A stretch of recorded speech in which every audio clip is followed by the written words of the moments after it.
You know the drill. I'm Captain Jack, and here are another 5 great NES homebrew games.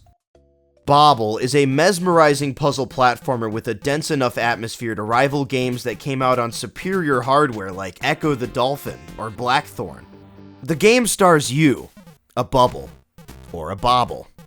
I don't know how to say it. The bubble features realistic bubble action and explodes whenever it touches anything physical, so you'll be jumping to and from bodies of water to traverse. This is very much a physics-based puzzle game, with the amount of water between you and the surface determining how high your jump is going to be. If you get to certain parts of the map, you can abuse this mechanic in a way that, like any good puzzle game, will make you feel smug and superior. And I did say map instead of stage because this game is actually just one giant map with the goal of getting to the game-ending summit. There are plenty of power-ups to help you along the way. The Iron Ball upgrade gives you an unlimited sinking depth and 1 free bounce on land. Combining this with the later obtained double jump upgrade has some really fun results. All in all, Bobl, or whatever it's called, is the type of game that is way too fun and way too short. A good problem for a game to have. Blockage is a pretty simple, straightforward puzzle game that seems to take inspiration from a board game called Rush Hour.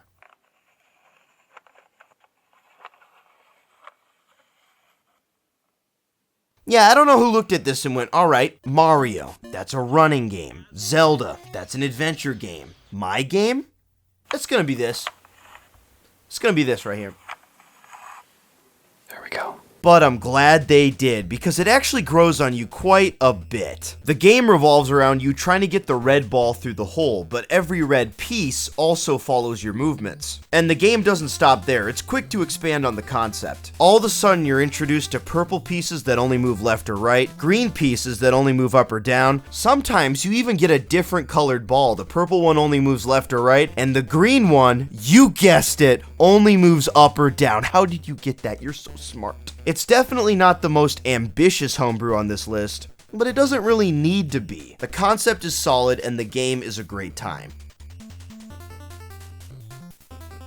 Witch and Whiz is an amazing puzzle game with great music and even better pixel art. You're tasked with killing every monster in the room, but watch out, you can't just run into them willy-nilly. A lot of the times, things have to be done in a certain order, but if you do get stuck, the rewind feature will take you back 1 move at a time. There's easily 100 levels here, and every 10 levels or so, you'll get to the next floor, which has a change of scenery, and a mechanic that those levels are centered around. Floor 3 lets you flip gravity upside down, Floor 4 gives you a clone that follows your movements, and Floor 5 gives you a teleporting spot thing, kind of like Alter Ego, which you can check out in my first NES homebrew video, which is like 2 years old at this point, and I stretched the games to a 16:9 aspect ratio. Actually, maybe not. Maybe you don't check that one out. By far my favorite floor has to be Floor 2 with the glowing teleporter wall thing that lets you pass through to the other side. Witch and Whiz is definitely a modern game in all ways but hardware, and I mean that in the best possible way. With some more modern accommodations, a difficulty curve that's,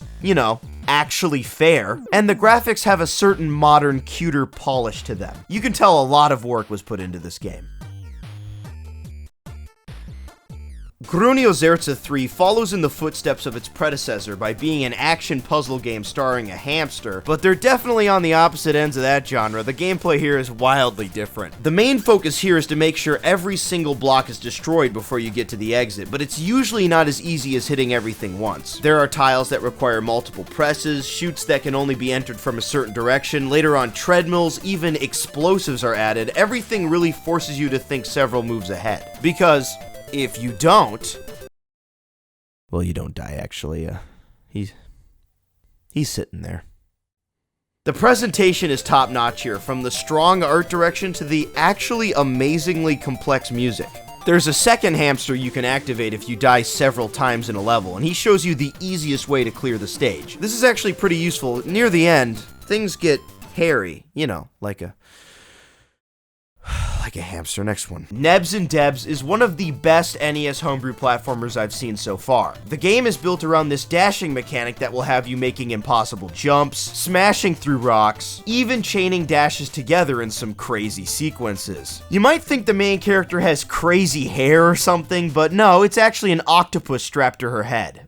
Yeah, I could have gone my whole life without seeing that. Your objective is to grab 4 spaceship parts stolen by the aliens in order to leave the planet. And they're not gonna just give them to you. Every couple levels, you'll have to chase down one of the baddies as he tries to carry a piece away. This game fully leans into its old school roots and tries to feel like an NES game from back in the day. This means a small cartridge size, no save feature, and an extreme level of difficulty. You're given maybe 3 lives to beat all 12 levels, and you will not beat the game the first time, I'll tell you that. This game is a great experience, but don't let the cute veneer fool you. This is less Kirby's Adventure and more Castlevania. If Simon Belmont had an octopus buried in his skull.